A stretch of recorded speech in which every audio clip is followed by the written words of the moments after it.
what's known as proof of life. We are ready.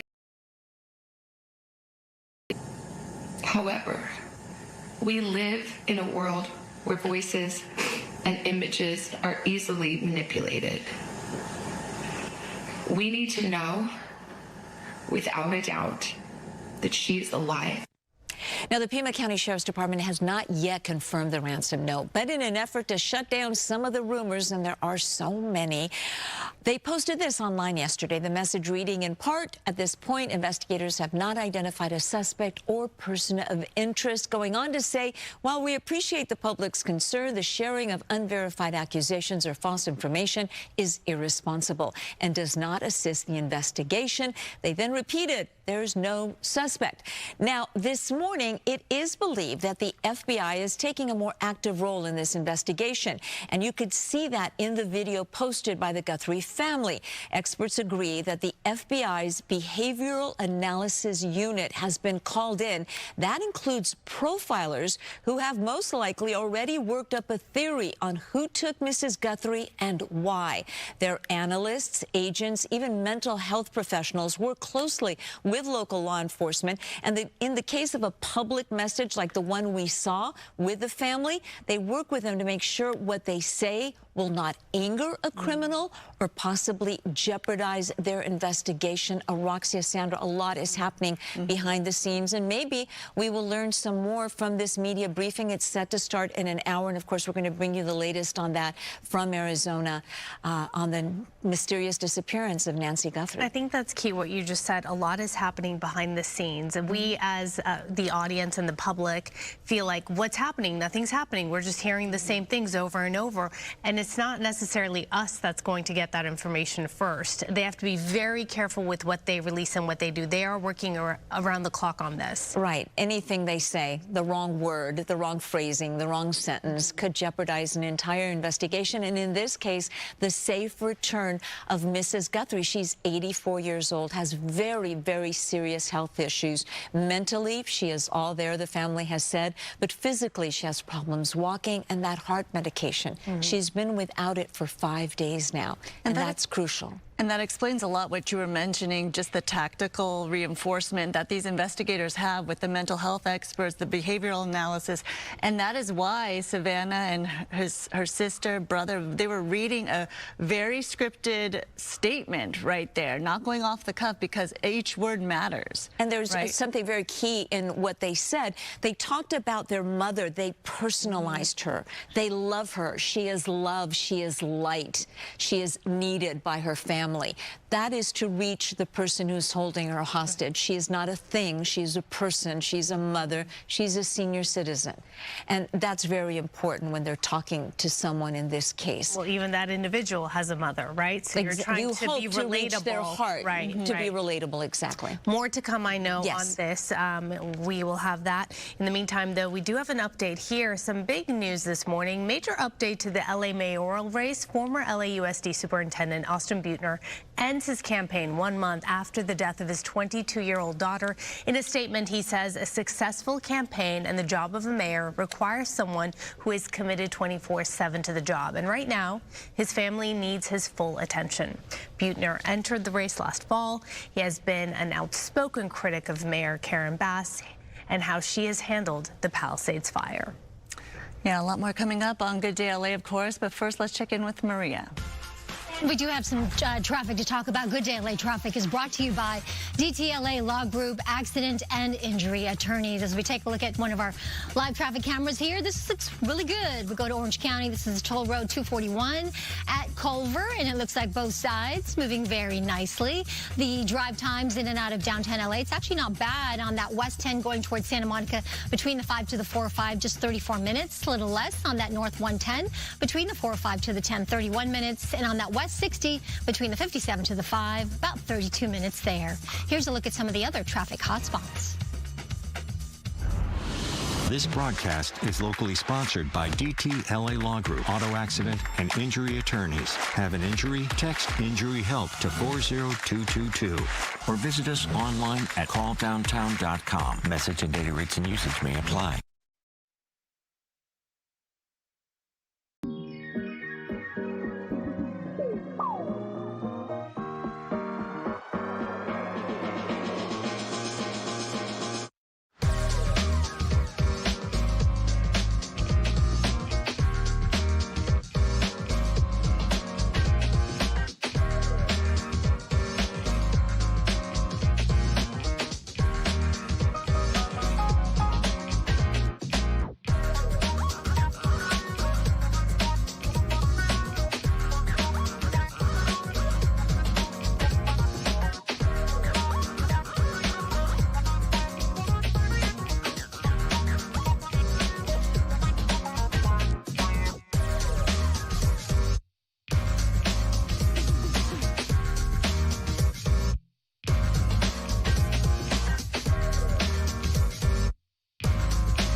And welcome back to you. I'm meteorologist Maria Quaban. Yesterday, it was hot. It was record-breaking hot, actually.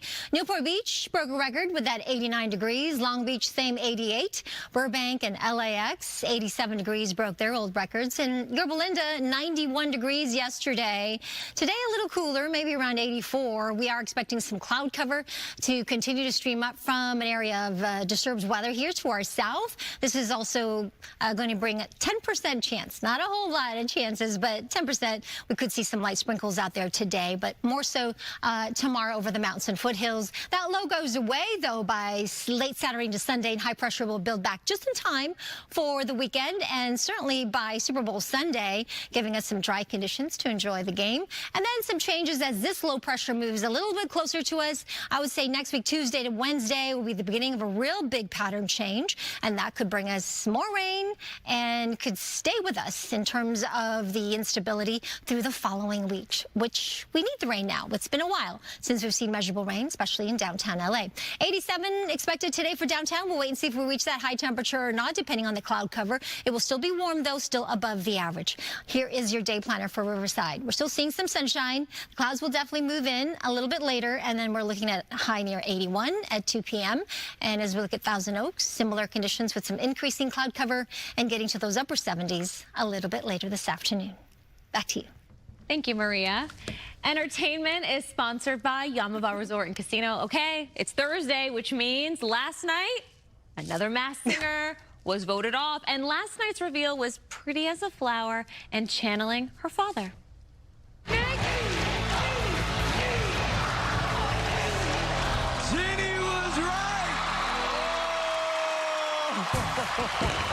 Podcaster and star of The Real Housewives of Beverly Hills, Teddy Mellencamp. Jenny was right. Calla Lily was revealed to be John Mellencamp's daughter, Teddy Mellencamp. Now, we know her, obviously. She was on The Real Housewives of Beverly Hills. Her dad's song was a fitting choice as she continues her stage 4 cancer journey, which began back in 2022 as stage 2 melanoma that has metastasized to her brain and lungs. Teddy, we are sending you lots of love. Congratulations. You are pretty as a flower. And here's a fun and local Masked Singer collab that's truly interstellar. So Galaxy Girl from the Masked Singer has officially touched down at the world-famous Griffith Observatory right here in LA. Check it out. Hello, Earth people. I'm Galaxy Girl, here at the world-famous Griffith Observatory. Please join me as we explore its incredible instruments to help unmask some of the universe's greatest secrets. You can visit the iconic costume up close in the observatory's sunset portal now until February 17th. Valentine's Day. Fun plans. And don't miss, of course, all new episodes of The Masked Singer Wednesdays, 8 p.m. right here on Fox. I'm wondering something. I know it's Galaxy Girl, and I know that's fitting for it being at the Griffith Observatory, but I'm also wondering if Galaxy Girl is one of the ladies that was sent to space. Oh. I'm just trying to put some clues together, you know? Maybe she was part of the space team. Hadn't thought about that. Just thinking about it. Let's check in on our poll, our hidden talent poll. Last hour we asked you, do you have a hidden talent? Let's see those results. Well, most people said no. In case you, yep. 65% said not really, and 35% said yes, totally. Also, one needs to define what a hidden talent is, because you may think you have a hidden talent, right. but others may not think that's a talent. I did try to say we should have a third option that is describe talent. Right. Define talent. Right, exactly. Mine would be sleeping with my eyes open. Oh, wow, you do that every day. it right now. Yep, I'm From 11 to sleeping. 11:59. You're to put up with me. Yeah. All right, Amanda, thank you. Appreciate that. All right, so coming up, Gigi will be back on the desk after this break, following up on the investigation that has gripped the nation. Yeah, the Guthrie family making an emotional appeal with whoever is behind their 84-year-old mother's disappearance. We have a live report from Tucson, Arizona, just ahead.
Welcome back to Good Day LA. Making headlines, an emotional video posted by Today's Show host Savannah Guthrie and her brother and sister begging for their mom to be returned safely.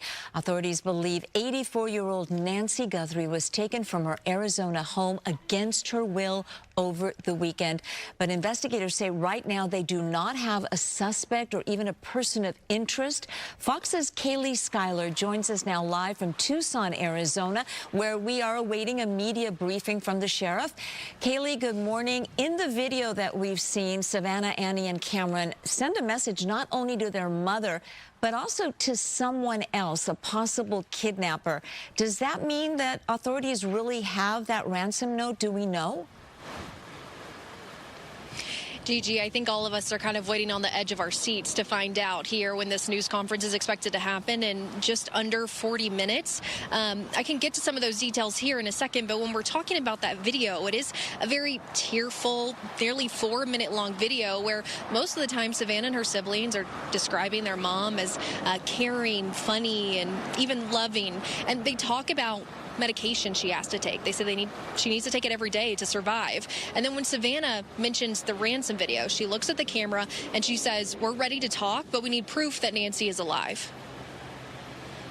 In a world where voices and images are easily manipulated, we need to know without a doubt that she is alive and that you have her. We want to hear from you, and we are ready to listen. So, Gigi, here's what we know about the ransom note. The Pima County Sheriff's Department says they're aware of it and they're following all tips and leads. TMZ and some local news stations say they received the ransom note through email and then turned it over to investigators. The note reportedly is asking for millions in cryptocurrency in exchange for Guthrie. And the outlets say it includes details about Nancy and the crime scene that aren't public knowledge. Nancy was last seen Saturday night when she was dropped off at home after dinner with family. The next day, someone from her church contacted the family when she didn't show up for Sunday service. She was later reported missing, and the sheriff is calling it an abduction.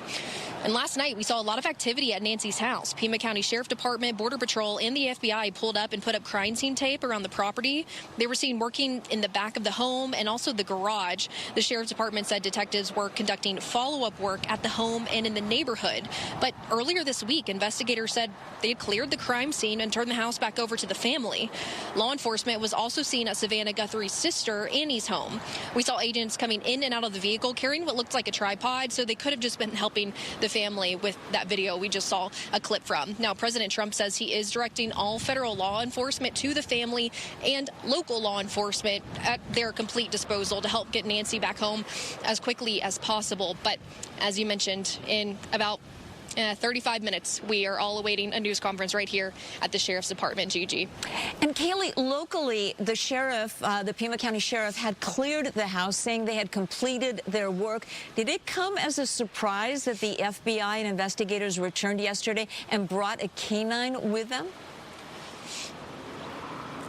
It was absolutely a shock. I mean, it just got really busy here. All of a sudden, it had been a really quiet day as far as where we're in the investigation. And then all of a sudden, they show up at Nancy's home and also Annie's home. And I was watching our camera on the ground. I was actually here at the Sheriff's Department the time it was happening. But I was watching our camera, and I did see officers pull something out of Nancy's home. It was a pretty big object, but it was wrapped in paper, so I couldn't tell exactly what it was. And then after they removed that item, that's when they took the crime scene tape back down. And is there any speculation at this point, Kaylee? I know it's all speculation until we hear from official sources, but is there any speculation on Savannah Guthrie talking about the times we live in, images can be manipulated, a clear reference, I believe, to AI, artificial intelligence? Is there any indication that that ransom note, if it does indeed exist, had some type of images and that's what she was addressing? We have no idea. I think a lot of us were just even shocked that last night that she even addressed the ransom note, because, of course, all we had heard from was from TMZ and some local outlets saying they had received it, but we haven't heard many details exactly about it. And a lot of people are being really tight-lipped about what exactly was in that note. So, again, we're hoping in about 35 minutes that we hear more about this. I'm not sure if it was her just asking, hey, we want proof she's alive and make sure it's not AI. We want some type type of proof that we know this is real. But again, hopefully we find this out soon. Kaylee Schuyler for Fox, thank you so much, reporting live from Tucson, Arizona. We know you'll be in that media briefing with the sheriff, and we look forward to learning more today. Now, let's go to Maria for a quick check on your forecast. Yes, changing gears here, talking about the forecast. If you are traveling today, maybe you're headed out to Ontario. This camera is sponsored by Ontario International Airport. All right, let's take a look at those numbers today. If you are flying out to Denver, lots of sunshine there, 67 degrees. Houston, 66 with sunny skies. Atlanta, a little bit more cloud cover and cool at 47. Chicago Midway, just 30 degrees with that chance for snow. New York JFK, still without the snow, but it's coming for you for this weekend. 30 degrees there later this afternoon. We'll be right back after this quick break.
Welcome to your Thursday.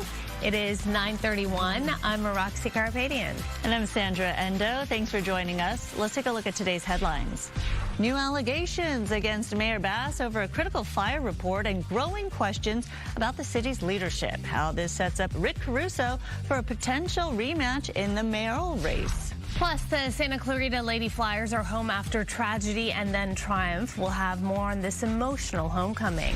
Celebrating Black heritage, Brooke showing us how one South LA restaurant is honoring culture and community. But first, a check on weather. And we've got some heat today, but that heat wave will end. It's still going to be pretty warm, actually, but the temperatures are on their way down. We do have some increasing clouds from the south and southwest, so that's going to help bring those temperatures down a bit. There's also a little bit of moisture, so 10% chance. Not a whole lot, but there is a 10% chance we could see some sprinkles today and tomorrow. The weekend looks good, actually, until another round of rain chances arrive next week, Tuesday, Wednesday. So we still have this area of high pressure, but it is weakening because of this little disturbance to our south, and that's what's helping to spread that cloud cover our way today. Temperatures are still going to be above normal. Normal temperatures are in the upper 60s, so 68 is the average for downtown. We're going to get up to the mid to upper 80s, rather, later this afternoon. That sunset time at 5:27. These are the other highs we're expecting, dependent on that cloud cover. 82 in Pasadena, 81 in Corona, 74 in Huntington Beach, to that 79 in Long Beach. Back to you. All right, Maria, thank you. Billionaire developer and philanthropist Rick Caruso may run for LA mayor after all. Although Caruso announced he would not enter the race, now he's reconsidering.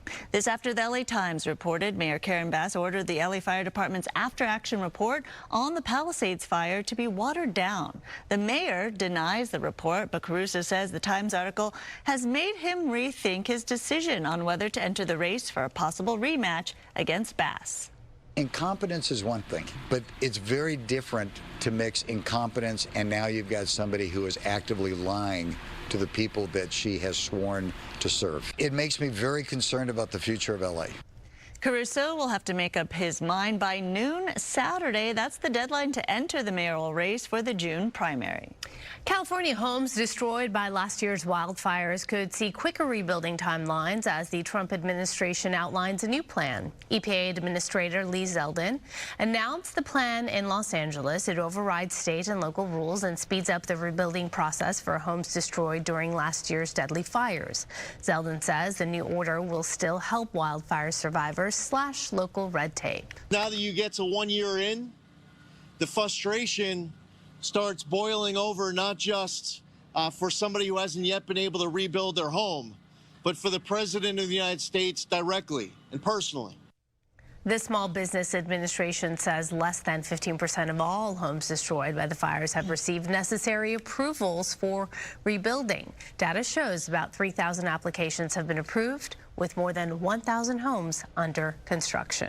The International Olympic Committee says it has full trust in LA28 Chairman Casey Wasserman, despite his name coming up in the latest drop of Jeffrey Epstein files. The old emails were actually between Wasserman and convicted sex offender Ghislaine Maxwell. Wasserman expressed regret over the 20-year-old conversations and said he had never had a personal or business relationship with Maxwell or Epstein. However, some top LA officials are calling for his resignation, saying it distracts from the games. LA County District Attorney Nathan Hochman was in the Fox 11 studio last night addressing a number of issues, and this was one of them. A sex trafficking violation. You're basically saying no. What I'm saying is that the politicians that want to come out on this, they're doing that for their own political interests. Okay. They want to look like we do at the facts and the law of every single case and arrive at a conclusion, so be it. They've not done that in this situation. Okay. And I've seen no evidence whatsoever that Mr. Wasserman has committed any type of criminal violation. Hochman also talked sex trafficking and what his office is legally able to do with immigration operations as well. That interview is online at foxla.com. Now to the latest on the immigration enforcement operation in Minneapolis. Border Czar Tom Homan says that 700 agents are being pulled and sent to other cities. Now, this is only a partial drawdown of federal enforcement. More than 2,000 agents still will be on patrol. That's nearly 3 times as many police as the city employs. Homan was sent to Minnesota following the shooting deaths of Alex Preddy and Renee Good in an attempt to calm tensions with protesters. It's smart law enforcement, not less law enforcement. It's safer for the community, safer for the officers, and safer for the alien. Homan did not say when the remaining officers could leave or when the operation will fully end. State and local officials have agreed to cooperate by turning over arrested immigrants. The Trump administration says that federal personnel will remain until targets are met. Meantime, over in Illinois, a lawmaker is pushing new legislation that would ban any ICE agent from becoming a law enforcement officer in the state. State Senator Laura Fine says the deaths of Renee Good and Alex Preddy are proof ICE agents are not trained to de-escalate, pointing to statistics that show the average training period for an immigration enforcement officer is 47 days, compared to that of the 2-year training period before a cadet who enters the Chicago Police Academy can become certified as a police officer.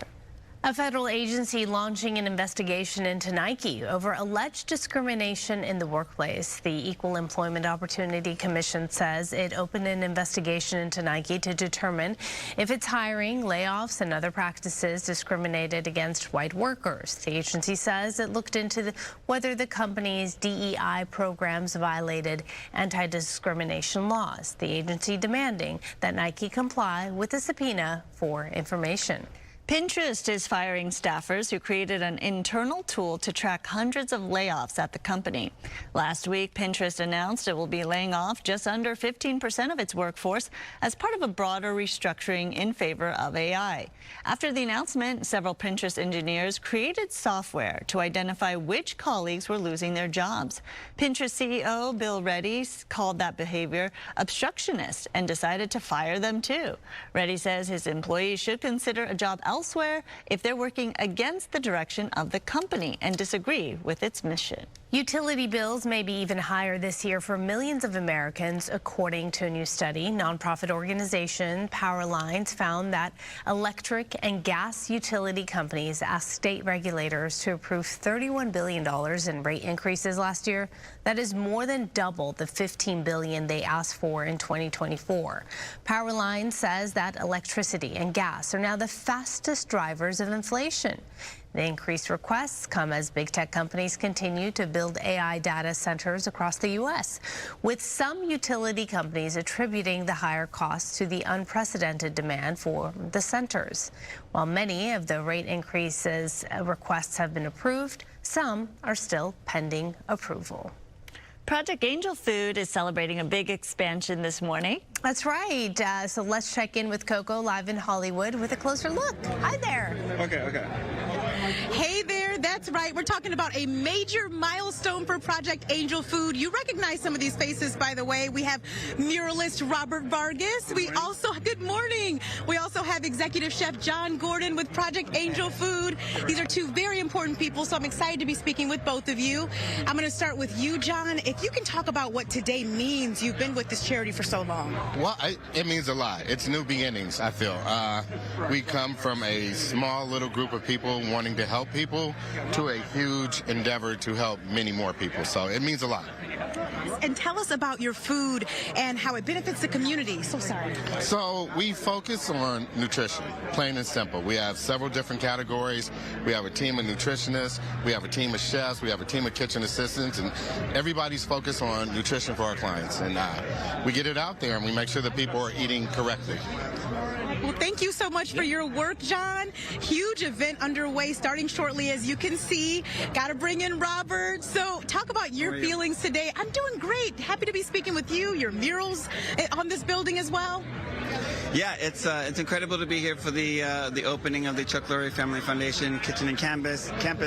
My mural, of course, graces the South Side, and it's really all about nourishing the community and how this mural is also very site-specific to this community.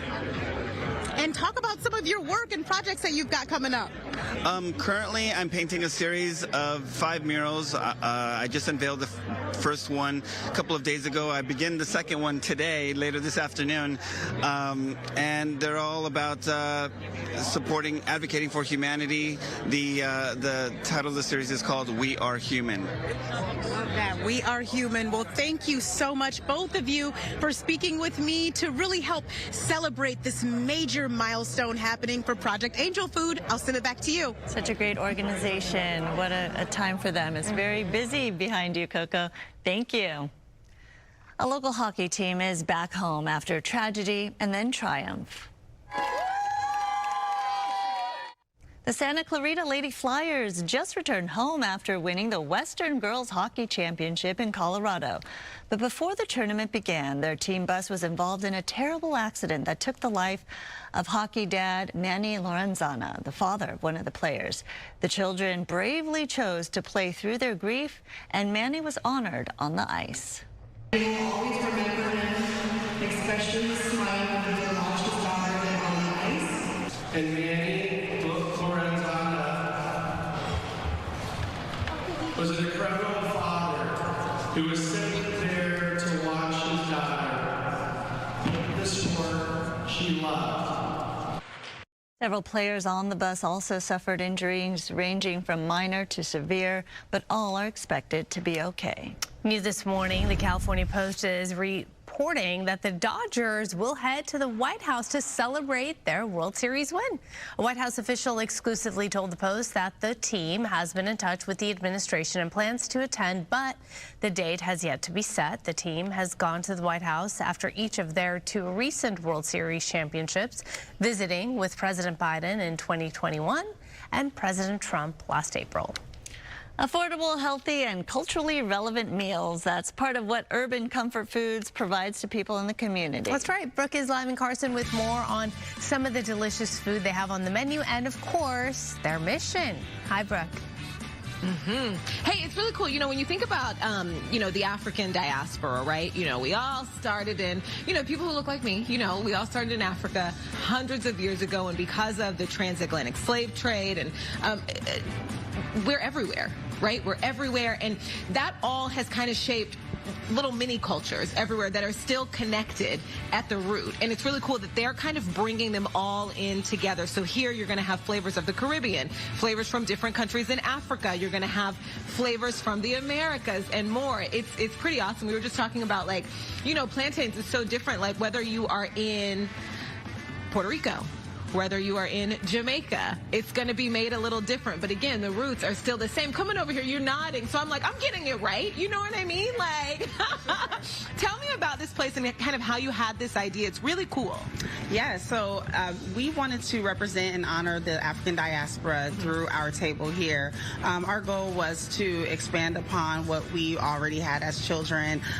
We have our black eyed pea salad. We have our red beans. These are all representation of the diaspora, including jerk chicken, suya beef. That's a Nigerian spiced beef. It's incredible. We have blackened salmon. We have, all of these different things are reminiscent to our culture, and we just wanted to highlight it and honor it and just make sure we give that access to our community to be able to have this option. Yeah. Chef, come on over here. Chef Eddie, come in the conversation here a little bit. You don't have to leave. But, talk to me. What's one of your favorite things? Give me 2. Your favorite things that you got to help create that you get to watch people taste and learn more about and enjoy. Yeah, I think the blackened salmon, #1 seller for sure. It came from a recipe that the chefs here, along with myself, developed from somewhere else, and then we kind of put our own spin on it. Cardamom, I'd say, is definitely one of the key factors in that flavor, right? Bringing earthiness and just a lot of flavor to the food that we have here. And then also the jollof rice, which I think is really revolutionary. We have a mix of so many flavors, so many cultures in that one. You don't want to make anybody mad. Right, trying to make everybody happy and nobody mad. So I think we accomplished that with that one for sure. Yeah. The jollof starts little diaspora wars every once in a while, so you know what I mean? So, okay, I'm at Urban Comfort Foods Kitchen right here in Carson. They open at 11. Some of you have already started trickling in a little bit early. They open at 11, y'all, okay? So come out here at 11, have lunch. And, Sandra, Araxia, what I think is just the most cool about this place, and it kind of really is reminiscent of why Black History Month exists. Not only are we honoring different aspects of Black culture, but we're also, like, educating the masses, right? So somebody who doesn't know, someone who is a totally different culture comes in and they have a new favorite food, and I love that. It's about sharing and educating and togetherness, and it's awesome. The food looks delicious too. Educating through food works, let me tell you. It really does. Hello. Okay. Yeah. Remember when you sent me to Carousel? Yeah. Do you remember? Yeah. Educating through food works, okay? Absolutely. Thank you, All right, Brooke, thank you. Amazon is now making Alexa Plus available to everyone in the United States nearly a whole year after its original launch. The AI-powered voice assistant has been in early access since last March, meaning you have to join a wait list to get a chance to use it. Well, now the service is free, only if you're a Prime subscriber, though. Amazon will charge all other users about $20 a month to use Alexa Plus. The AI tech can help you do multiple tasks like book a repairman or Uber ride, basically things an assistant could do for you and take off your plate. Okay. All right, coming up, raising awareness around skin cancer. Last hour, we had beauty editor Sarah Eggenberger here, sharing her own personal journey. And after the break, she's talking sunscreen. The recommendations you should consider using before you start your day. And no, sunscreen isn't just for the summertime. That's right. We'll get into it right after the break.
All right, after some record-breaking high temperatures yesterday, today we're going to start a little bit with the cooling trend. We still have some winds, though. Those winds coming out of the northeast, gusty at times, nearing 40+ miles per hour. So that wind advisory still in effect to around lunchtime. And we do have a high surf advisory. High surf is building. Right now it's pretty big, actually 3 to 6 feet, Ventura County, LA beaches, but it will be building tomorrow to 4 to 9, even 10-foot sets expected for portions of Ventura and LA counties. Orange County, San Diego, 1 to 3 to 2 to 4 feet today, increasing a little bit as well tomorrow. Here's our 7-day forecast as we look at 75 along our coastline today. 10% chance for some showers today and tomorrow. Not very much, but it will increase by next week, Tuesday, Wednesday, to 30 to 40% chance.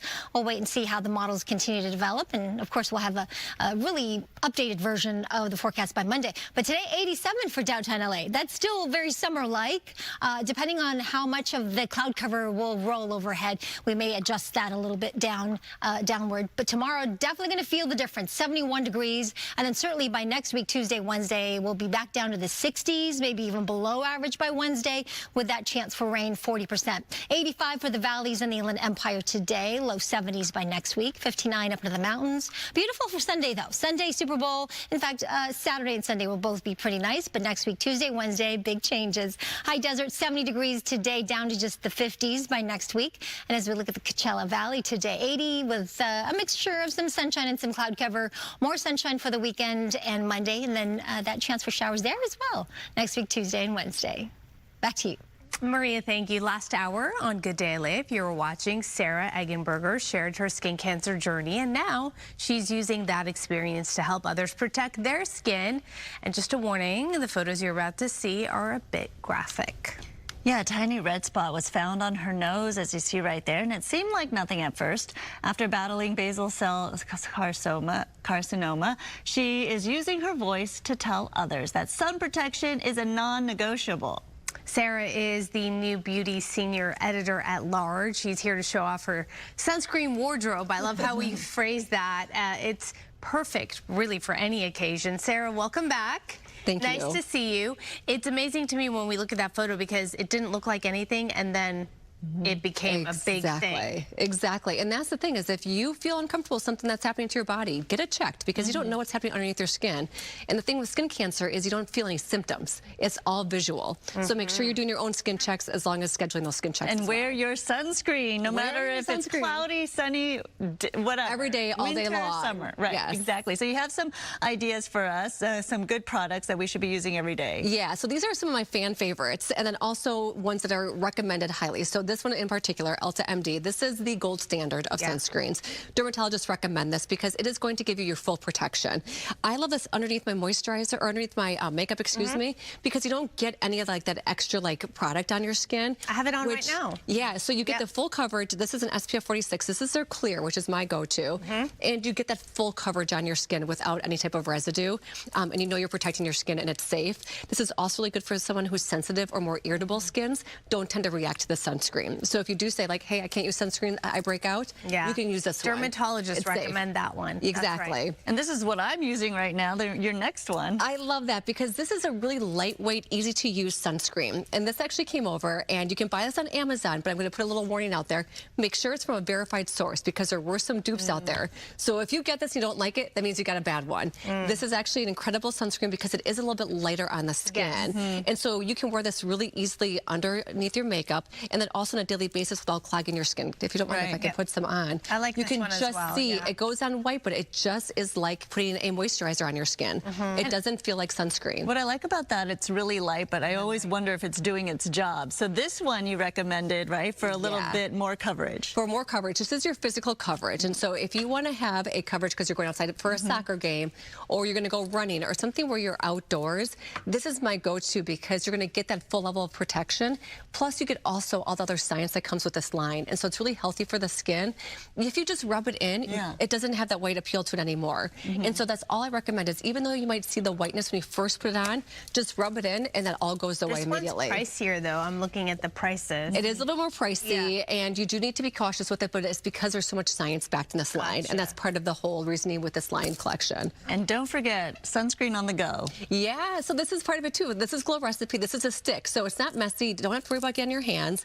I keep this in my purse in my car. It's great. We're just talking at a break with the producer. She puts it on her hands when she's driving. Yeah, super easy to do because your hands are very important too. Anywhere the sun shines, it gets rid of. Kids love this. It's so easy. It's Glow Recipe. They love Glow Recipe already. And it feels kind of like a little bit of a spa experience when you put it on, too. So it's another added bonus to it. That's good. Pack that in the backpack. Yes, exactly. And don't forget your lips, because the lips are the thinnest, right? The thinnest skin you have. And they don't produce as much oil glands, or oil, because they don't have oil glands. And so they're not protecting themselves. And so protect your lips at all costs. That's a very popular place to get skin cancer. This is a sunscreen. So it's a sunscreen, and it's Aquaphor. And who doesn't love Aquaphor on their lips? Like, you just can't help but get dry lips. Yes, and so this is your 2-in-1. Okay. You're getting your sunscreen and you're also getting that hydration together, which is really important. And then you could double up. Always double up. I love this too, especially if you get like melasma or have any redness in your skin. This is Kosas sunscreen. This also has your SPF built in. This is my everyday But it's a foundation? use, and it's a foundation. Okay. And so I use this every day in addition to my sunscreen. You never want to have just your foundation as your sunscreen, but it's another added layer of protection, and it's just a beautiful coverage overall. So like I just love it for the coverage it gives, but then you have the added benefit of also having your SPF in there. You just need to match it to your, obviously, skin color. Yeah, huge variety of shades. Sarah, great stuff. Thank you. We're so glad you're doing well, by the way. Well, thank you. You look great. We're happy to have you back. Come back again. And for more advice on all things beauty, check out New Beauty, both online and in print. And we'll be right back. Yeah, so this is like, I wear this all the time even on TV.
Good morning. Welcome to your Thursday, 10 a.m. right here. Here are some of the stories we're covering for you this morning. Good morning. We are only minutes away from a briefing on the disappearance of Nancy Guthrie, the mother of TV personality Savannah Guthrie. We'll have the latest information in that case coming up. Meanwhile, in Wilmington, the cleanup continues after a massive oil spill near the port of L.A. It triggered evacuations in a nearby marina. We're live just ahead with what caused it. And after some record-breaking heat yesterday, will we see those same hot temperatures today? Well, we'll wait and see. We've got a little area of disturbed weather here to our south that's sending some clouds our way. I'll let you know if there's going to be some moisture with it, too, coming up in my forecast. The graffiti-covered towers that are the eyesore of the LA skyline may be a step closer to getting cleaned up. The deal that is in the works, and we'll see what happens to the site. All right, developing news this morning. NBC Today show host Savannah Guthrie and her siblings send a public message to her 84-year-old mother's kidnapper. That's right, Gigi Gracia joining us now with all the details and this emotional plea that she posted on Instagram. And there have been several developments in the case. And of course, we're only minutes away from a press briefing in Tucson, Arizona with the sheriff of Pima County, and we hope to learn more. This yesterday, the developments included the FBI and investigators returning to the home of Nancy Guthrie. This after the sheriff had said they had finished their work there. They even brought in a canine yesterday, but they have not said what the dog is trained to search for. This as rumors continue to run rampant that someone is holding Mrs. Guthrie hostage and demanding a ransom for her return. And while officially that has not been confirmed, yesterday her children posted an emotional video on social media in what appeared to be a message to not only their mother, but also a kidnapper. Everyone is looking for you, Mommy, everywhere. Mama, if you're listening, we need you to come home. We love you, Mom. Stay strong. Nancy Guthrie has now been missing for 5 days after last being seen at her home outside Tucson Saturday night. Investigators have said that evidence found at the home indicates she was taken by force. That evidence reportedly includes blood. Personal belongings like her cell phone and her heart medication, which she would never have left behind, according to her children, were also found in the house, and she desperately needs that medication.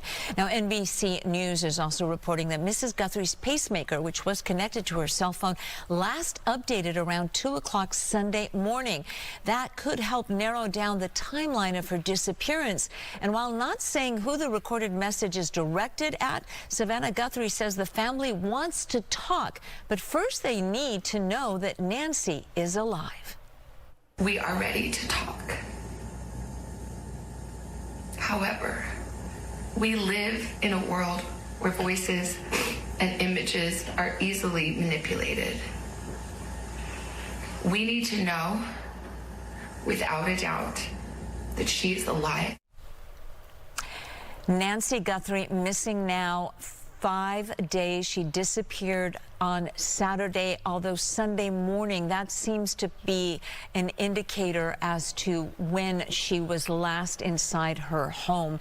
We are awaiting that media briefing, Sandra and Araxia. It's set to start any minute now, and you are looking live at the Sheriff's Department there in Tucson, where we are expected to hear from the sheriff, and hopefully he's going to speak about those rumors and clarify, is there a ransom note? We believe the FBI is really taking a more active role in this, and we believe that yesterday they worked with the family in crafting their online statement to make sure it was appropriate, that it didn't offend a possible kidnapper, that it didn't say anything that could jeopardize the safe return of this 84-year-old woman who has some serious health issues. And the president even calling Savannah Guthrie, saying he is in full support of this search and that all law enforcement available will be really working on this case to get her home. And we just learned, and I just reached out to the FBI, I have not heard back from them yet, but we just learned that possibly the director of the FBI, Kash Patel, will be going to Tucson. This may have been a previously scheduled visit.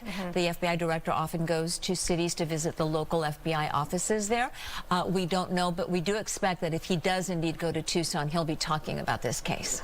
Regarding the ransom note, it seems like there were variations and versions of a ransom note. Is that right? Because the sheriff's office got one, the department got one, you had TMZ receiving one, and then a local news station. And that is extraordinary. That is not typical when you send a ransom note. Why, you know, a lot of people are asking, why would a kidnapper send a ransom note to TMZ? Why wouldn't he send it to the family directly or to law enforcement?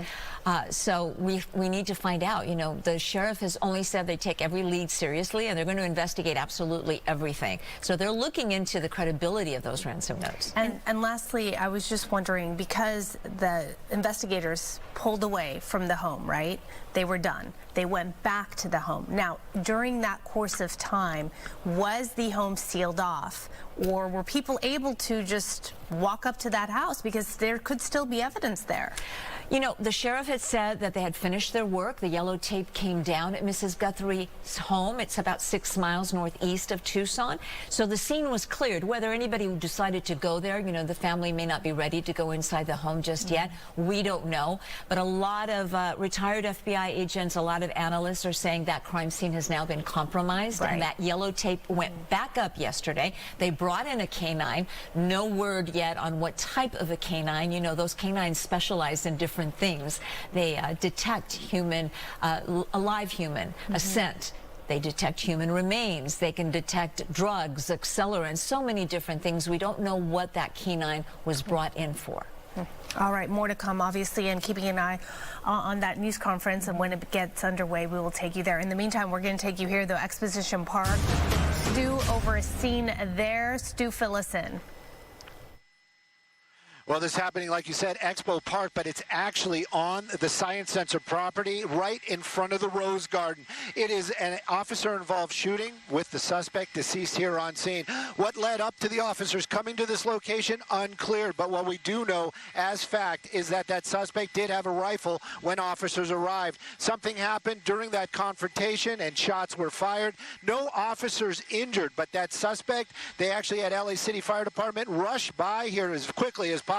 You can see in that ambulance actually in before some of the actual backup for those officers. So they got here very quickly. They were unable to help that suspect that was on the ground with those gunshot wounds. We can see the scene right now just unfolding. This is happening as we speak. You can see all those evidence markers there on the ground. We believe that those are going to be markers for casings from shots being fired. Now, clearly, this is a very important crime scene. They're going to lock this whole area down. They have homicide detectives en route. They're going to start this investigation. Again, an officer-involved shooting, one person dead, a rifle. We can't really show it because it's very close to the body. It might be disturbing to some folks, laying right next to the body. And again, you can see the number of officers out here happening next to the Rose Garden. And this is going to be in the Science Center area in the Expo Park place. And as far as the museum itself, unclear right now if it's going to be open for business, but that back part, that Rose Garden, I'm sure is going to be off limits to the public while this investigation just getting underway. I'm Stu up in Skyfox, sending it back to you all in the studio. Quite a scene there. All right, Stu, thank you for that. On to more developing news now. An oil leak has caused a hazmat situation near a harbor in the Wilmington area. Now let's go to Mario right now with a look at how the cleanup is going. Mario. Roxy, Sandra, we know this was all triggered by an underground pipe that ruptured, but exactly what caused the pipe to give way, still not clear at this hour, and it's not clear if that'll spark any further investigation. But you can see the cleanup here continues behind me. We've been watching this for hours. It's been a mess out here with crews at times using vacuum trucks, a bulldozer, and pressure washers to clear it all out. Let's go to Skyfox over the scene a little earlier. This was just after 6 o'clock this morning, giving you an idea of the size of the spill. It happened around 5 this morning at Anchorage Road and Henry Ford Avenue, and we've learned this involves an oil pipe that burst near the roadway. It was sudden. A mix of oil and water started gushing out across the road and into a nearby marina, prompting a response from several agencies, including LA County Fire Hazmat, Fish and Wildlife, and LA Port Police. Now, there's an oil field right next to the road with pumping operations in the area, and fire officials say that's believed to be the source of the leak. And earlier, we saw crews rush in, surrounding and trying to absorb the oil with any nearby dirt they could shovel out. Evacuations were initially ordered for live-aboard boats in the adjacent marina at Dock C and D, but those orders were lifted a short time later, and we did see crews rolling out absorbent booms into the water. But fire officials tell us the leak largely confined to land, with nearby waterways minimally affected and no injuries reported. Now, back out here live, it looks like they've made major progress, but the cleanup still continues, and officials haven't confirmed exactly how much oil was released or how much longer this road closure and cleanup will continue. For now, live in Wilmington this morning near the Port of LA, I'm Mario Ramirez. Back to you. All right, Mario, thank you for that. New this morning, former LAUSD Superintendent Austin Buettner ends his campaign for LA mayor. It comes following the loss of his 22-year-old daughter just last month. In a statement, Buettner said a successful campaign and the job of mayor requires someone who is committed 24/7 to the job. And right now, he says his family needs his full attention. Buettner entered the race last fall and was an outspoken critic of Mayor Bass and her handling of the Palisades fire. Billionaire developer Rick Caruso may run for LA mayor after all. Caruso recently announced that he would not enter the race, but he is reconsidering after the LA Times reported that Mayor Karen Bass ordered the LA Fire Department's after-action report on the Palisades fire to be watered down. The mayor denies the report, but Caruso says the Times article has made him rethink his decision on whether to enter the race for a possible rematch against Bass. Incompetence is one thing, but it's very different to mix incompetence and now you've got somebody who is actively lying to the people that she has sworn to serve. It makes me very concerned about the future of LA. Caruso will have to make up his mind by noon this Saturday. That is the deadline to enter the mayoral race for the June primary. New this morning, the so-called graffiti towers in downtown LA, one step closer to being sold. A federal judge has approved a bankruptcy exit agreement for Oceanside Plaza. The settlement involves creditor disputes and sets the stage for a potential cleanup with an investor already negotiating to acquire the property. The $1 billion mixed-use complex has sat vacant since construction halted in 2019 when its Chinese owner ran out of money. All right, let's talk about our weather right now because we've got some clouds that are streaming up from the south, and these are mostly high mid-level clouds, but there's also some lower clouds, and this got some moisture embedded in it. So there is a chance that we could see some of this moisture stream up from the south and southeast. We've got some 10% chances for some showers. So not a whole lot, but it's out there just in case. And depending on how deep that cloud cover gets, that could bring our temperatures down a little bit more today. As that low moves out of here, though, just in time for the weekend, that high will rebuild for a beautiful Super Bowl weekend for us, especially on Sunday. And then we're going to watch this area of low pressure here. This is what's going to change the pattern for a while. We've not had any real measurable rain, and it looks like by next week, Tuesday, Wednesday, that will open the door to bring in a colder system that could bring us not just rain, but even some mountain snow. So we'll wait and see if that happens. So far, so good. It looks like it will be on track. In the meantime, right now, it's mostly in the 70s already. So 77 in Santa Monica, 75 in downtown LA, 70 in Burbank. Big Bear's warmed up to 45, 73 in Palm Springs. Later on this afternoon, Palm Springs in the low desert should get up to around 80 degrees. Kind of a mixture of some sunshine and some clouds. Those winds are still gusty at times, especially through the deserts, the mountain locations. We still have that wind advisory that's in effect until around noontime. Downtown LA, 87. That's down a few degrees from yesterday's 89, so still on the hotter side. 85 for the valleys and the Inland Empire to that 75 at the coast. We'll talk about a high surf advisory that's coming and some building surf and the rest of the forecast when I come back. Back to you. All right, Maria, thank you. If you find cash near an ATM, think twice before you pick it up. Authorities arrested 3 suspects in what appears to be a string of ATM distraction thefts. There have been at least a dozen victims. Officials say one suspect would put cash on the ground, then a target would walk over to pick it up. A second person would swap out bank cards. This after they already got their PIN number. 2 suspects are out on bail. A third still in custody. Authorities advise people to cover their ATM keypads and to not talk to strangers when getting cash. Investigators link the suspects to other so-called distraction thefts in Orange, San Bernardino, Los Angeles, San Francisco, and Sacramento counties. 6 of the 13 Turpin children have received a financial settlement with Riverside County and a foster care agency. In 2018, the family made headlines when one of the children escaped through a window, eventually leading police back to a home of horrors, which included years of abuse and starvation. Tragically, 6 of the children were later placed in a foster home where they faced further abuse. They've since spoken out, hoping to protect other vulnerable kids. They've increased the amount of social workers employed in the County of Riverside CPS. They've increased them to an extent of more than 25%. And what that does is it allows the social workers to have a much smaller caseload and focus their time on making sure that the foster kids are safe, that foster parents are the right ones and are in it for the right reasons. The settlement amount is reportedly $13.5 million.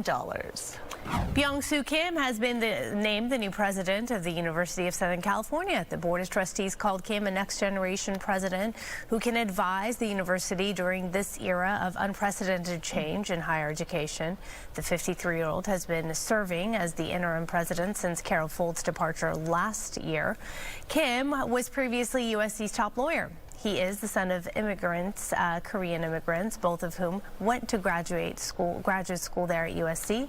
Kim called this appointment an amazing full circle moment. U.S. job openings hit a 5-year low in December, dropping to 6.5 million, according to the Labor Department. Despite strong economic growth, hiring remains sluggish. Employers added just 28,000 jobs a month since March. Meanwhile, January jobs cuts were the highest since 2009. Experts say the hiring slowdown may persist. Economists are debating whether growth will slow or if automation is reshaping the job market. A case of the stomach flu benches an entire Olympic hockey team, the match that had to be postponed before the games even start. And Brooke really tempting us all this morning with some comfort food. Hi, Brooke. You actually caught me in the middle of asking for a taste test on like 20 different things. We're going to work on that during the break. I am going to introduce you to Urban Comfort Foods Kitchen. This is going to be your new favorite lunch spot, I'm telling you. Maybe dinner, too. I could do dinner here. I like that bowl for that dinner. Salmon and collard greens look so good, Brooke. So good. All right, let's talk about traffic. Good Day Late Traffic is brought to you by My Home Sold. And things are looking better at this hour as we take a look at one of our live traffic cameras here. Let's go over to Orange County. We've got the 405 here at the 22, just past Seal Beach. And it does look good on both sides of the 405. We've got some overcast conditions there, though. Here's your drive times in and out of downtown LA. It's even better than just the last hour. Westbound 10 between the 5 to the 405 headed to Santa Monica. Under 30 minutes now. It's about 27. Northbound 110 between the 405 to the 10, just 18 minutes. And on that West 60 between the 57 to the 5, just 29 minutes. Here's a look at some of the other traffic hotspots. Hello, I'm Adrian Hernandez with MyHomeSold.com, and we want to buy your house cash. We'll give you a cash offer for your house today. Sell your house the easy way with no commissions, no fees, no repairs. For free, no obligation cash offer. Go to MyHomeSold.com.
because we have so much in front of us still, and we're hoping that, I know the FBI has committed a very large number of men and women to partner with us, work side by side with us. We go do an interview, they're going to be there with us. We're going to go look at some evidence or process evidence, they're going to be right there with us. We're sharing every piece of information, all the data we can to get this thing solved. And it's important that my partners in law enforcement know and understand their roles, because it is very large, complex investigation with a lot of moving parts, and we're at that phase now where sometimes we're waiting, right? We're waiting for analysis, we're waiting for lab reports, but even then, when they come back quickly, for example, some DNA, we rushed what we thought was the best target for DNA. We did a rush through and got some of that back.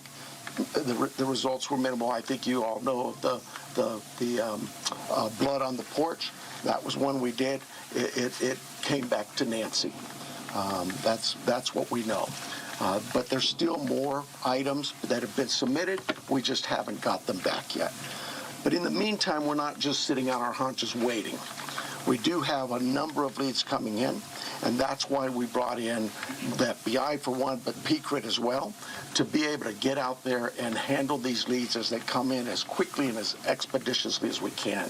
And every single lead is looked at, every one of them. And so we're gearing up. You probably have some questions about what you've seen in the last couple of days. I'll gladly answer those at that time. But it really is about getting our partners out there. To be fair, when we went to that scene the first night, Saturday night, it was just us. Since then, the FBI and others have asked, can we go and see it as well? And that's what you've been seeing. But it is a very important case to not just me and my team, but this entire community, all of our law enforcement partners. Suspects. I know there's been a lot out there about suspects, and I want to be very clear. At this time, we have not identified a suspect or a person of interest in this case. We are working our best to do that. But to be clear, we have nobody of interest or any suspects that you would consider a prime suspect. We're just not there. We're not there yet.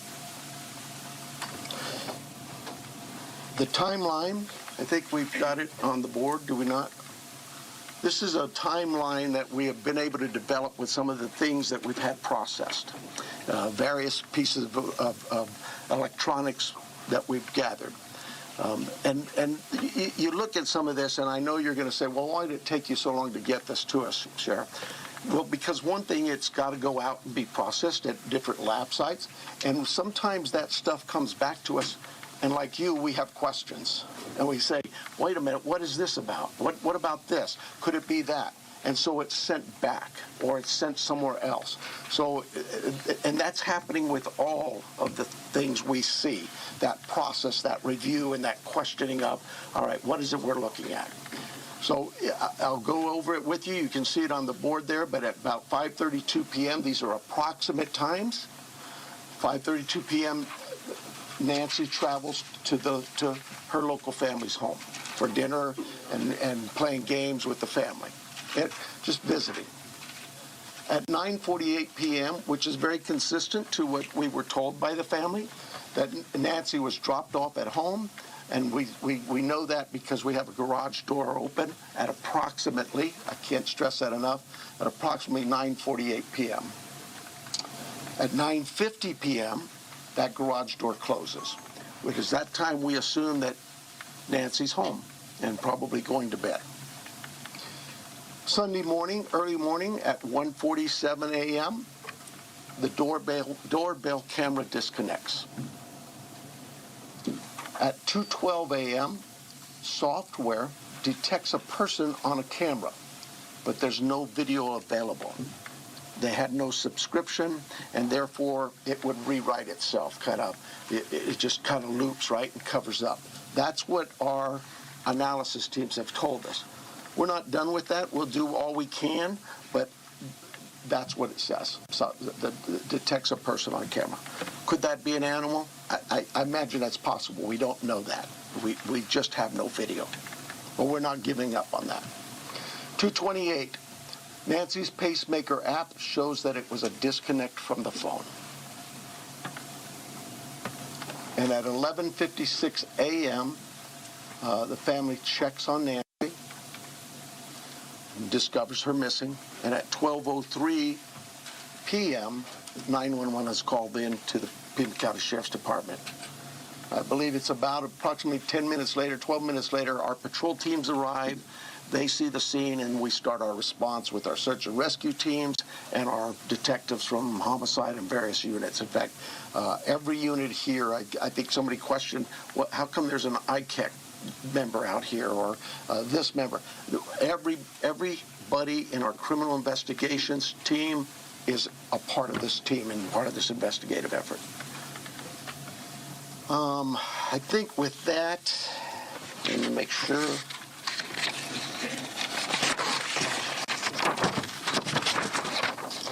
Well, I want to clarify some things that I may have already done, but yeah, I've gone over with the blood at the front door, the doorbell camera. It was removed, we know that, but we're not confirming that any cameras were smashed or destroyed around the house. I don't know where that came from, but that's something we're not confirming. The car, the car that was at the home, it's just standard investigative practices. It's part of the search warrant scene, court orders. We pull it out of there and do our scene processing with the vehicle. That was at the home. It's just standard investigative practices. It's part of the search warrant scene, court orders. We pull it out of there and do our scene processing with the vehicle. Uber. We did speak to a driver because Nancy, we learned, had been taken the Uber to the family residence, the daughter, for dinner. And we located that driver and spoke with them and got that information. The house. You guys got this, I think, conducting follow-up. I think you said somebody had mentioned that they saw a team out there again last night or yesterday, and that's just, again, what I was talking about before. Our partners wanted a chance to see it and examine things themselves, and more importantly, it's just we're constantly following up on things and go, hey, what about this? So we want to go back and check on some things.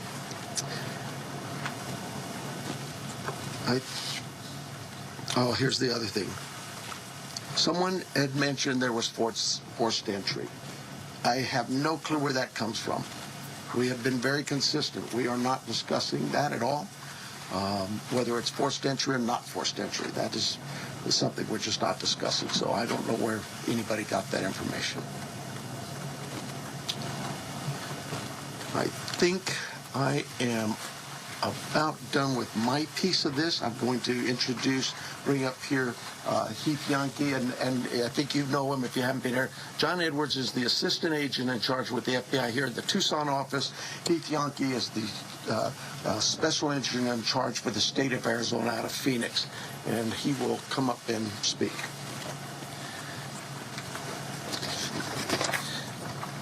Thank you, Sheriff. Hello, I'm Heath Yankee, the special agent in charge of the FBI's Phoenix Division. First, I want to let the Guthrie family know that our hearts are heavy for them. After seeing your message last night, it is clear that you and your family are in pain. Please know that we are doing everything to bring your mother home. The FBI is now working this case jointly with the Pima County Sheriff's Department, and we're going to start today by announcing a $50,000 reward for information leading to the recovery of Nancy Guthrie and/or the arrest and conviction of anyone involved in her disappearance. And this will be the missing persons with the reward that will be going out. The FBI has agents, analysts, and professional staff employees working day and night with our partners at the Sheriff's Department. We have deployed additional intelligence and agents from our Phoenix office. We have brought in our Critical Incident Response Group from Quantico, Virginia. Members from our Cellular Analysis Survey team are here and they continue to collect and process digital information. We are actively reviewing and analyzing information from all digital sources, which includes banks, social media companies, phone companies, and any other organizations where a digital footprint could have been captured. All this information provides data points and helps put the picture together. And we will be in the community continuing to conduct a thorough investigation with our partners. You heard about us out there last night. We will be back out there today. I would ask the media, give our investigators the space to do their jobs while they're out there. Next, regarding the ransom letter. We are aware of a ransom letter that was sent to the local media and then to national outlets.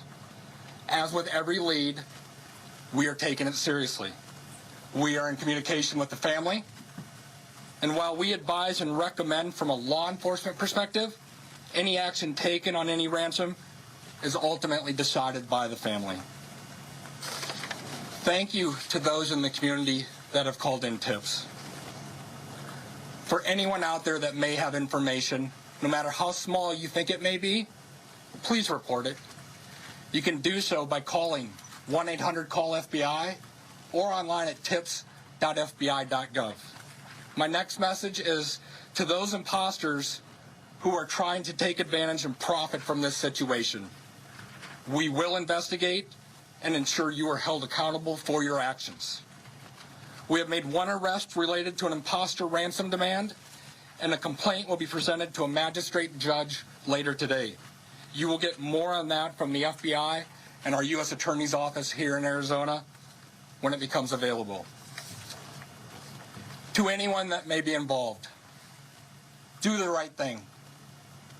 This is an 84-year-old grandma. This is an 84-year-old grandma that needs vital medication for her well-being. You still have the time to do the right thing before this becomes a worse, much worse scenario for you. Please return Nancy home.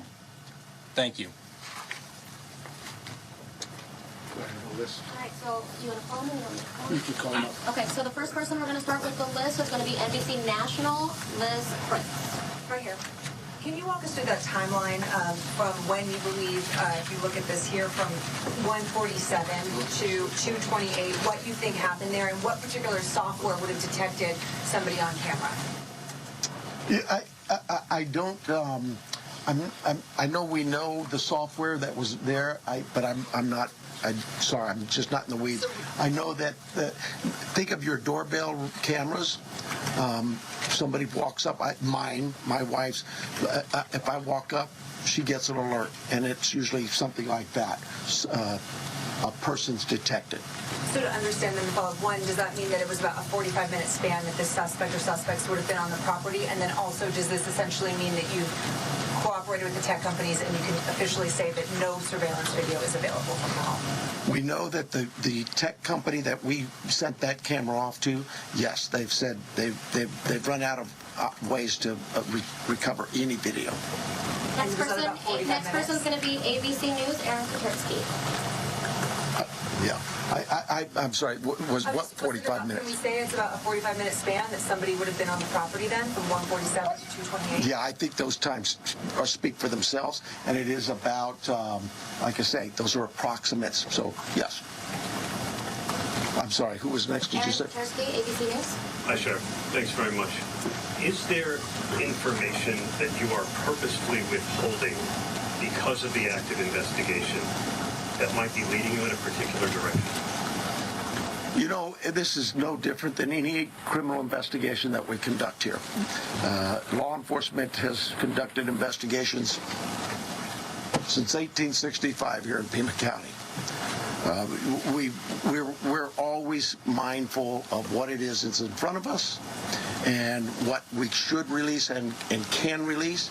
There's legal guidelines that guide us, but there's also strategy too. So, I'll leave that for you to determine. Now that you are having such an injection of manpower from the Pima Critical Incident Team and the FBI, we can slow to bring that in at the outset. Should all of these resources been brought to bear sooner? I guess that You know, it's Monday morning quarterbacking. I do it all the time, so you have the opportunity to do it for me. I'll take that hit.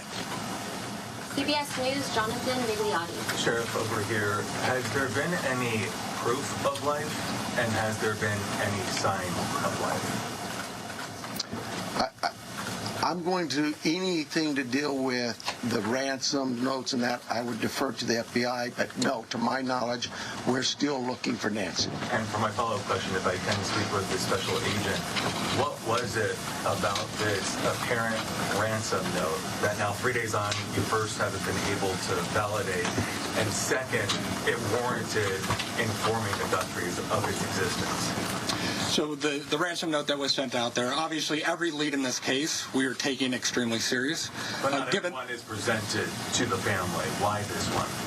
Because this was the ransom that came in and it had facts associated with a deadline, with a monetary value they were asking for. So at that point... What were some of those facts, if you can, because there's been a lot of speculation, as you know, if you could set the record straight. Yeah, the ransom itself, one talked about an Apple Watch and one talked about a floodlight. We're not going to go into specifics. It's very important that we keep this investigation moving forward, and we don't want to put more facts out there that others then can use to try to profit from this. Who else would know about an Apple Watch? Ed Lavandera. Hey, Agent, I want to follow up with you real quick on that. There have been, as far as we know, I think 3 ransom notes so far, 1 arrest. Are they all different? Do you think there's different authors behind all of them, or? So the one that went to the media is the one we were currently investigating and working on. The imposter that I talked about, where an arrest was made early this morning, that there will be more information. We believe there's no evidence to connect this to Nancy's case. It was someone that was trying to profit from it, a total imposter. And Sheriff, you started off the press conference by saying you believe that Nancy is still out there. Do you have reason to believe that she's still out there alive? Or are you fearful of the worst case scenario here, that she won't be found alive? Well, I'm certainly fearful of that. I think we all are. But it is we operate from a position that until we know she's out there, she's alive, and we're going to continue thinking that way until we find her. Fox Digital, Mike Reese. Yeah, sir. Michael Lewis from Fox Digital. Sheriff, you said you've identified no suspects. Have you ruled out anyone she was with on Saturday night? You know, we've talked to so many. I'm sure that my investigators have feelings about this one's clear or this one isn't. But no, I wouldn't say anybody's ruled out yet, because what if I rule you out and then later I learn something else? No. So my follow-up, you mentioned that you don't know where the reporting of a forced entry came from. Do we know how whoever did this got into her house? That I would not discuss with you anyway. Fox News, Paul Morrow. Question for Agent Edwards, if I may. Agent Edwards, will the Bureau be submitting the DNA for investigative genealogical investigation relative to maybe hitting a relative, somebody if you will? I would say the DNA aspect of this case is being handled by the Pima County Sheriff's Department right now. However, should we get to that point, yes, that would be an option for the FBI to assist. And a quick follow-up, does the ransom note that you're working establish any communication protocols in it? No, it does not. And that is what I think is important, that if someone has Nancy and is demanding the ransom, that there is communication with the family.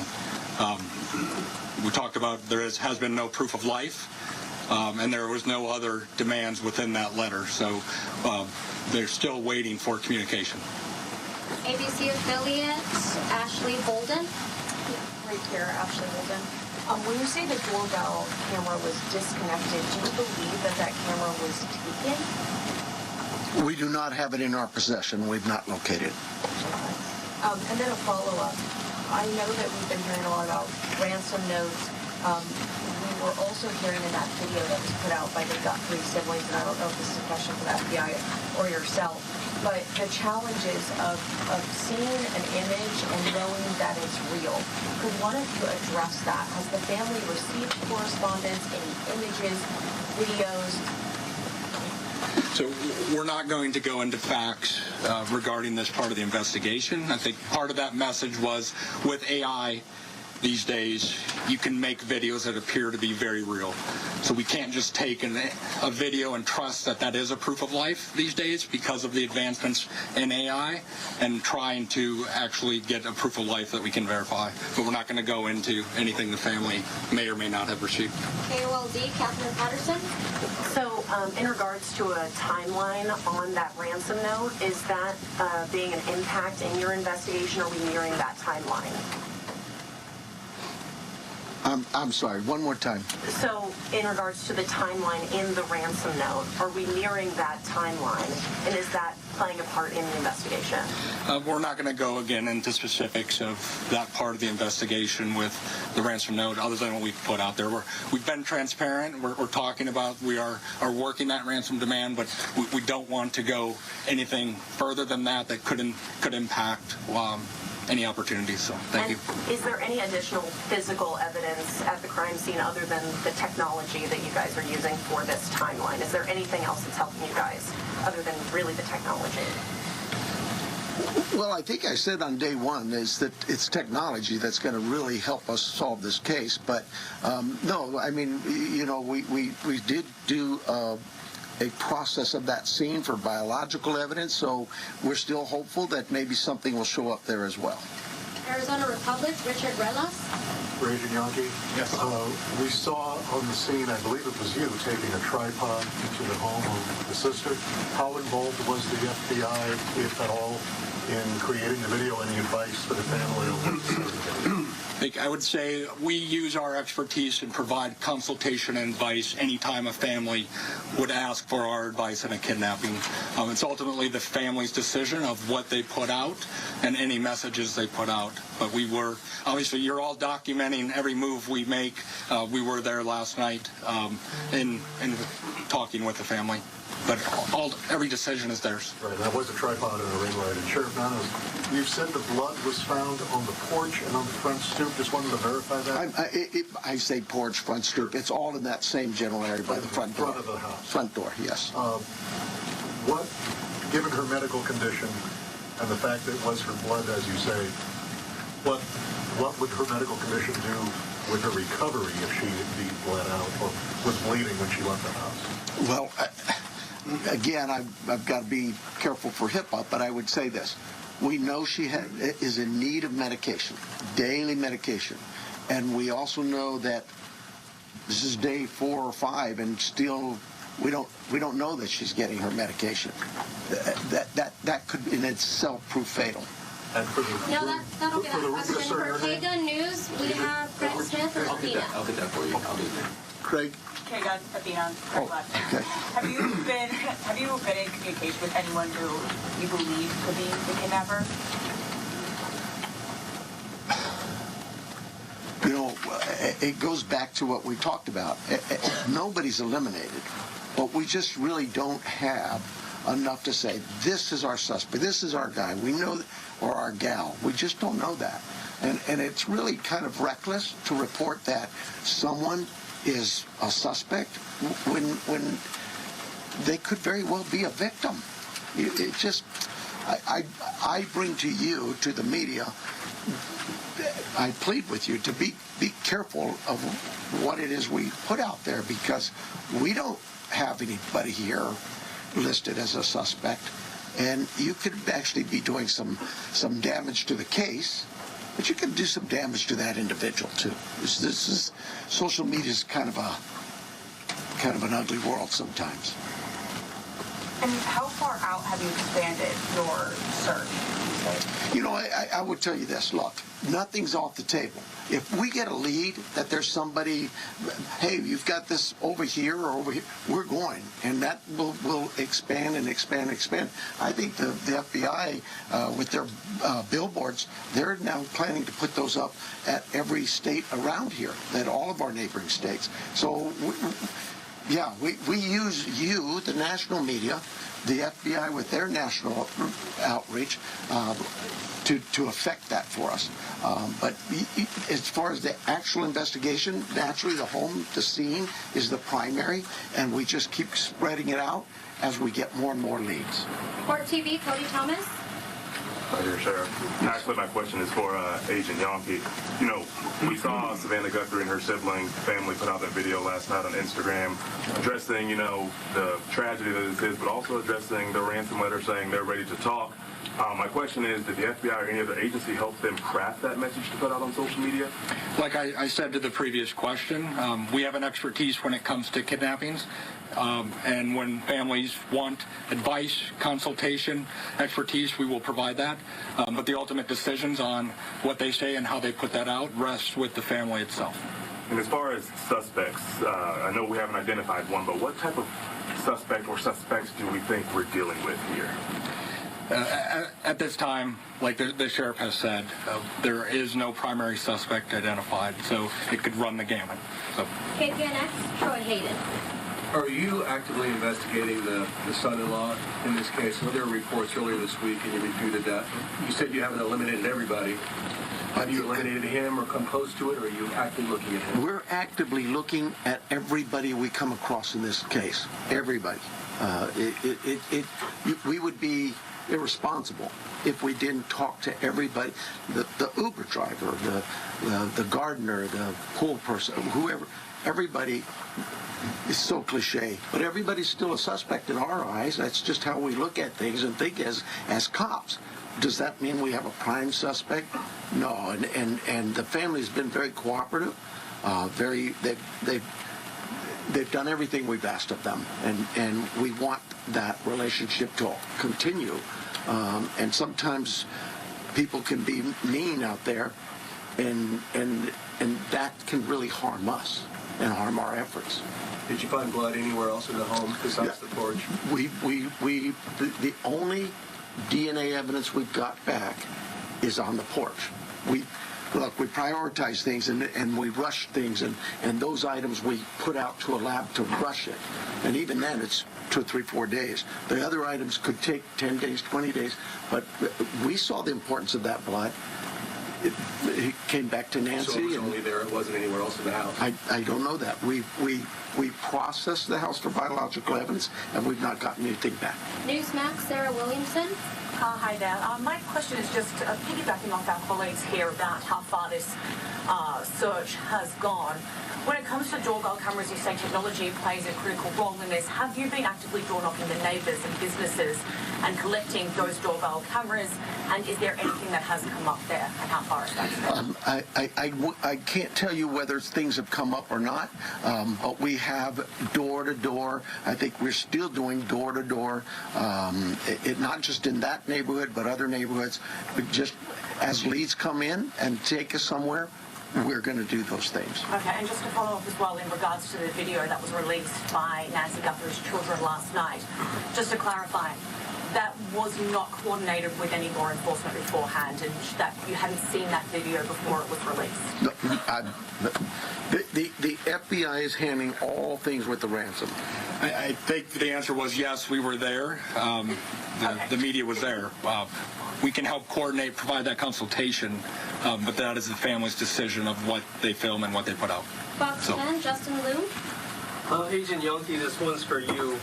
Following up on that video that was released yesterday, you said, ultimately any further action is decided on by the family. Since then, have they expressed any more interest in more efforts to try and get in contact with who is behind the ransom letter? And do you have a crisis or any sort of hostage negotiator with your team for that type of situation if it moves forward? So the two parts of that question I think it's pretty clear. The family wants to be contacted. They know time is of the essence. And if those that may have Nancy are watching this, the family is ready to talk, get proof of life, because there has been no contact after that ransom note went to the media. For your second question, yes, we have crisis negotiators. That is part of our team here locally, along with the personnel we brought in from Quantico, and they will be part of it. But we're not going to go beyond that of any specifics.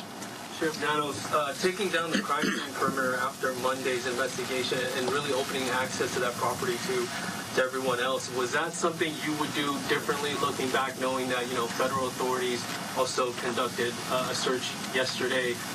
Would you have kept that perimeter up, knowing that? You know, Monday morning quarterback, I probably would have, but I'll say this. We processed the scene. We got what we thought was complete. My team did that. I have to have all the faith and trust in their abilities and their skills, and I think they went through that pretty well. But because another agency now steps in and wants to assist, we're just like with you, we're an open book. Absolutely. How can we help? One of the things people don't see, I heard your question about, you know, and we left and then others could walk up. You know, when we process a scene and we're done, we return that scene to in this case, the homeowners, the family. And we don't just go march back in there. We call the family again and get permissions to go back to the home. So, yeah, there's, again, Monday morning quarterback, absolutely. I probably could have held off on that. We knew that the FBI, we've worked with them before in a lot of cases, and we felt like they could be of help in this with particularly the forensic analysis we use in a number of things.